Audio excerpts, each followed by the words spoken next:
Thanks for tuning in to this edition of the podcast. Today I'm here with Mr. Boyce, our business administrator, and we are going to give you some of the highlights of the 2014-2015 school budget.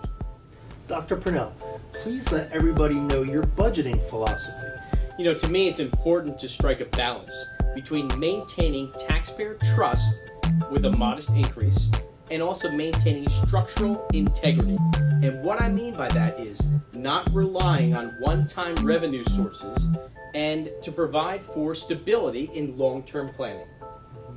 So, over the course of the budget building process, we receive many budget requests. Yes, we do. How do you go about prioritizing those requests? That's a great question. You know, legislatively, we have to react to some laws. For instance, we have PARC, which requires the expansion of technology. We also have IDEA, which is a federal mandate for special education. That might require additional staffing or additional resources for children of special needs. What's also important to the Board of Education and us is that we budget for our district strategic goals. So, based on all those parameters, what are some of the changes for 2014-15? Inherent in this budget are a college and career counselor. Now, this counselor will work with 8th grade students in both Branchburg and Somerville in developing individualized student learning plans and will also serve as the freshman counselor during their high school experience. Also, in this budget, we are adding at-risk programs. We are adding a program in partnership with Raritan Valley Community College, and that's our RVCC outreach program. And that's a workforce skill development and employability program.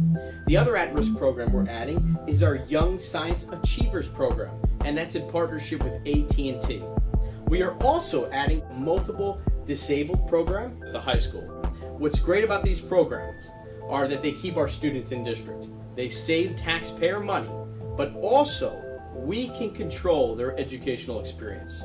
And finally, the other thing I'd like to highlight is our Gifted and Talented program. And that's at Vanderveer and the middle school, and that's a before school program. And that's also in the budget. So Mr. Boyce, how are school taxes calculated in Somerville? The school tax rate is calculated by dividing the school tax levy by ratables, or the total taxable value of property in town. That rate is applied to every $100 of assessed value for property owners to arrive at the total school tax dollars due for the year. Now I know that the ratables can have quite an effect on the school tax rate. How has it affected us here over the past few years? Sure. So Somerville had a revaluation, and in 2011, the total taxable property in town was over $1.24 billion. Since that time, we have seen a decline in the ratables, and that will result in a school tax rate increasing higher than the school tax levy. Now, many members of our public may have heard of this capping of the school budgets. What does the cap mean in terms of what we are legally bound to abide by? Sure. So the cap you're referring to is on the general fund tax levy. That number cannot increase more than 2%, with a few small exceptions, unless you go to the voters for approval. So in terms of the cap, where do we stand in terms of the 2014 to 15 school budget?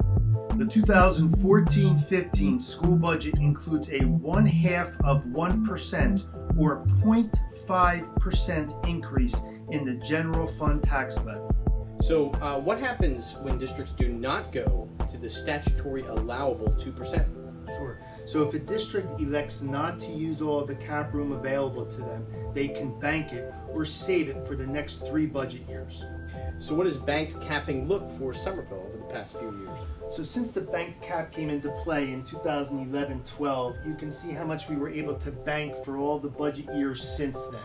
And actually this year, we're going to lose that amount because we've not used it in the 3 budget years available to us. Just to inform our community, how much do we receive in state, in our general fund state aid for the coming We year? received a $32,860 increase in the general fund state aid, which is great. We welcome the additional amount, but keep in mind we have a $40 million general fund budget, so we're happy to receive it, but it's small in the scheme of things. So hopefully you enjoyed some of our highlights. But on April 29th, you will hear a lot more details of the school budget.